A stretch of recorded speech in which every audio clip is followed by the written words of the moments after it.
एक बार फिर से सभी का स्वागत है। आज हम कबीरदास जी के दोहे करेंगे, सभी ध्यान से सुनेंगे। देखिए, मन मथुरा दिल द्वारिका, काया काशी जानी, दसवां द्वारा देहुरा, तामे ज्योति पिछानी। कबीरदास जी मानव को समझाते हुए कहते हैं कि मनुष्य को ईश्वर प्राप्ति के लिए इधर उधर भटकने की आवश्यकता नहीं है, उसको अलग अलग धार्मिक स्थलों पर भटकने की आवश्यकता नहीं है। उसको क्या है, अपने मन को मथुरा, हृदय को द्वारिका और काया अर्थात शरीर को काशी समझकर तुझे ईश्वर की प्रार्थना करनी चाहिए।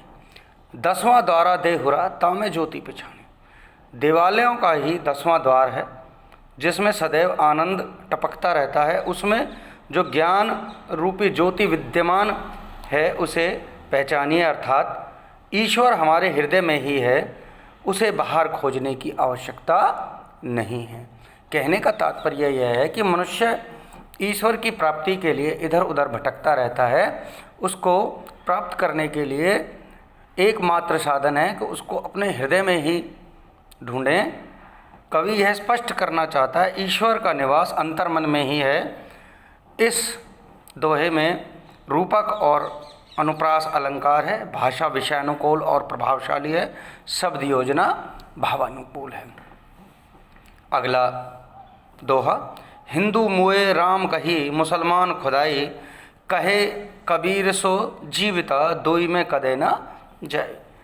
प्रस्तुत दोहे के माध्यम से कबीरदास हिंदू कहना चाहते हैं कि हिंदू राम राम और मुसलमान खुदा खुदा कहते कहते मर जाता है, किंतु वे दोनों राम या खुदा के वास्तविक स्वरूप को पहचान नहीं पाते हैं। अर्थात कहने का तात्पर्य यह है कि ईश्वर कहो चाहे अल्लाह कहो, सभी एक ही बात है।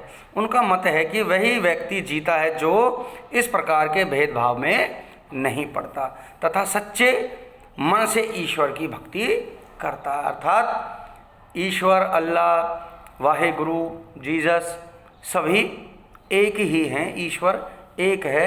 उनको विभिन्न नामों से पुकारा जा सकता है। राम और विशेष में आप लिख सकते हैं, राम और अल्लाह एक हैं, उसका स्मरण सच्चे मन से करना चाहिए। दोहा छंद का सफल प्रयोग है। भाषा सरल, सरस एवं भावानुकूल है। अनुप्रास अलंकार का सुंदर प्रयोग है। अगला, संत न बांधे गांठड़ी, पेट समाता लेई, साईं सूसन मुख रहें, जहाँ मांगे तहाँ दे। आगे कबीरदास जी संत की संतोषी प्रवृत्ति का वर्णन करते हुए कहते हैं कि संत कभी लालच नहीं करता, वह कभी भी लालचवश वस्तुओं की गठड़ी बांधकर नहीं चलता, अर्थात वह सांसारिक सुखों के साधनों को एकत्रित नहीं करता। जितने की उसे आवश्यकता होती है उतना ही लेता है, जैसे उसे जितनी भूख होती है उतना ही भोजन करता है। इसके अतिरिक्त सच्चा संत सदैव ईश्वर के सम्मुख रहता है, अर्थात सदैव ईश्वर की भक्ति में लीन रहता है, और जब आवश्यकता होती है तब वह समाज के हित के लिए अपना सहयोग भी देता है। जो कुछ भी उसके पास होता है उसे उससे भी वह मांगने पर दान दे देता है। कहने का तात्पर्य यह है कि संत सदा संतोषी स्वभाव वाला होता है, जो कुछ भी उसके पास होता है उसे भी त्यागने के लिए तत्पर रहता है। विशेष में आप लिख सकते हैं, सच्चे संत के गुणों को उजागर किया गया है। भाषा सरल एवं भावानुकूल है। लोक भाषा का प्रयोग किया गया है। अगला देखिए, कबीर यहू घर प्रेम का, खाला का घर नाही, शीश उतारे हाथी करी, 100 पैसे हर माही।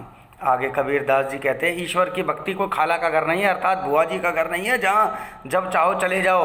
अर्थात कहने का तात्पर्य यह कोई सरल कार्य नहीं है वहाँ तक पहुँचने के लिए। यह मार्ग तो, इस मार्ग पर तो वही चल सकता है जो अपना शीश अर्थात अपना सिर उतार कर चल सके, ऐसा व्यक्ति उसमें प्रवेश करता है। कहने का तात्पर्य यह है, भक्ति मार्ग पर चलने के लिए अहंकार को त्यागना पड़ता है। जिस व्यक्ति के पास अहंकार है वो कभी भी प्रभु को प्राप्त नहीं कर सकता।